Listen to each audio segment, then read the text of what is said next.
सोलापूर पुणे महामार्गावर शेटफळ गावाजवळ माडा फाटा येथे भरधाव कारची सिमेंट बल्करला धडक, एक महिला जखमी.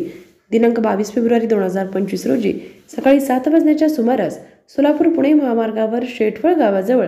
माडा फाटा येथे पुण्यातून हैदराबाद येथे जात असताना कार क्रमांक MH14 LJ 6237 भरधाव कारने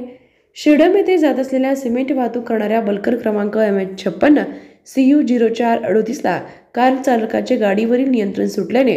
धडक देऊन झालेल्या अपघातात कारमधील एक महिला डाव्या हाताला आणि डोक्याला जबर मार लागून जखमी झाली असून